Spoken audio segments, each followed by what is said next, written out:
In this lesson, we're going to apply the power of a power property.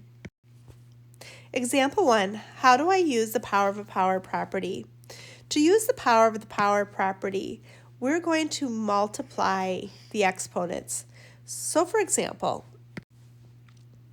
we have 3 to the 4th power to the 2nd power. So what that looks like is that I've got two 3 to the 4th powers. So it's like having a 3 to the 4th times 3 to the 4th, and then we'd add together the exponents, which would give us 3 to the 8th. But instead of writing it out and then adding them, we're simply going to take and multiply the powers. All right, question number 1, simplify the expression. So we've got this number, it's 2 to the 2nd power to the 3rd power. And what that would look like is having 2 squared times 2 squared times 2 squared. And so we'd add up all of the exponents and it would give us 2 to the 6th power.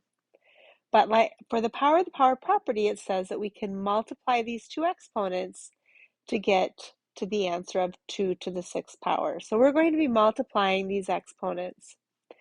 So for number 2, we're going to take then, we have 2 squared to the 4th power. So if we multiply 2 times 4, we're going to have then x to the 8th power.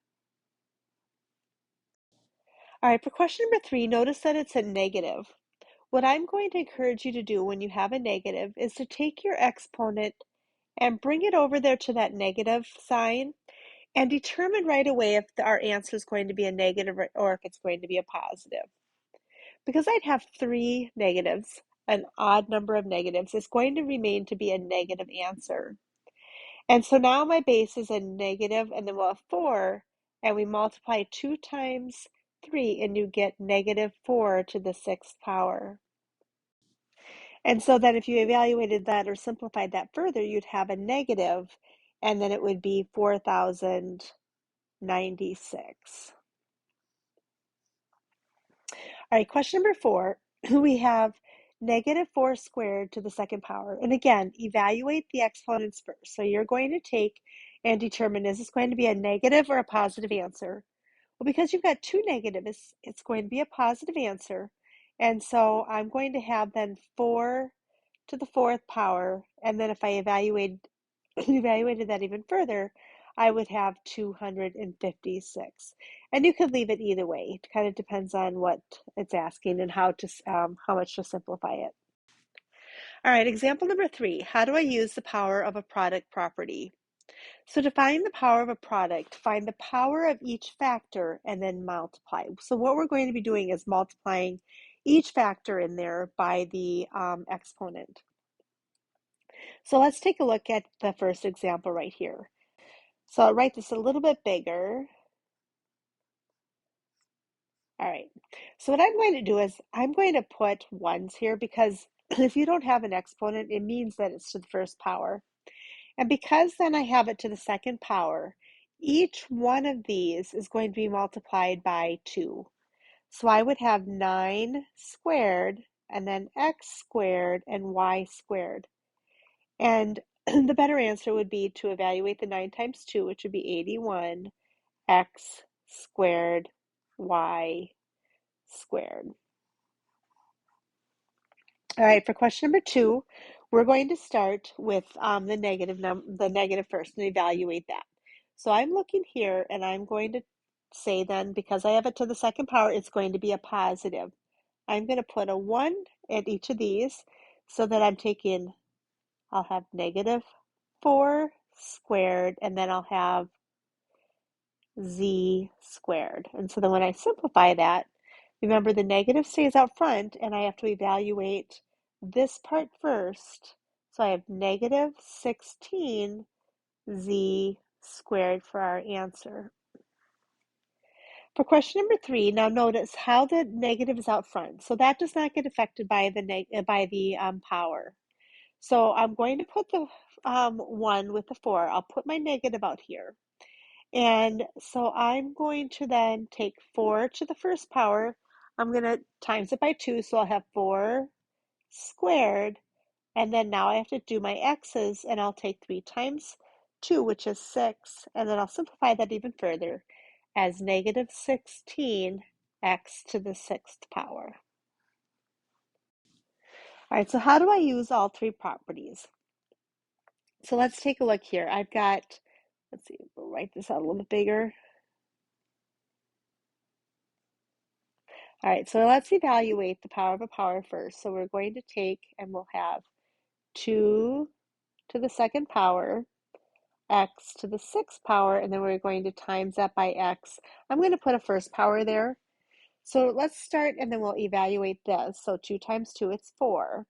And then now we're going to multiply these two together. And remember, when you multiply exponents at the same base, that you're adding together the exponents. So you would have 4x to the 7th power. All right, so for question number 2, it looks like we have negative 4x to the 4th power to the 2nd power. And we have times negative x to the 5th power. All right, so let's evaluate this part right here first.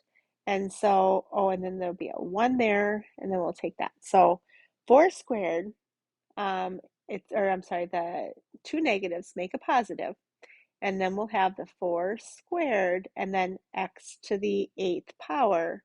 And now we're going to multiply it by the negative x to the 5th power. Now, I would probably put a 1 right there so that you can notice that you're multiplying a 4 squared times a negative 1. So 4 squared is 16, and then 16 times negative 1 is negative 16. And then we'll multiply our x to the 8th times x to the 5th, and again, you're adding those together, so you'll have x to the 13th power. So negative 16 x to the 3rd power is our answer. All right, question number 3. Let's take this step by step. And I'm also going to put a 1 right out front here so that I don't drop that negative. And so I'm going to bring the negative 1 down. And then I'm going to start by evaluating. I have 4 negatives so that I know it's going to be a positive. And so I have x to the 4th. And then I'm going to take y to the 3rd to the 4th power is y to the 12th power. And then I'm going to have z to the 16th power.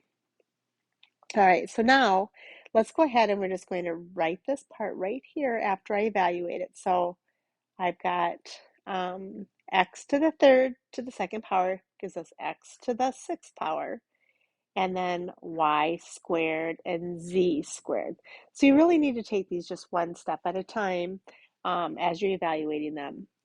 So now let's put it all together. You could say like there's a 1 right here so that when you're taking and multiplying, you're going to have a negative 1. All right, let's look at our x's. So when you multiply x to the 4th times x to the 6th, you add them together. You're going to get x to the 10th.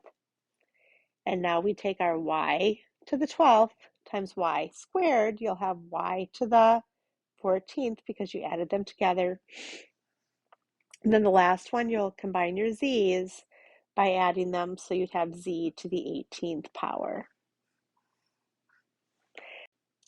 So in this lesson, we took a look at how to find the power of a power by multiplying the exponents.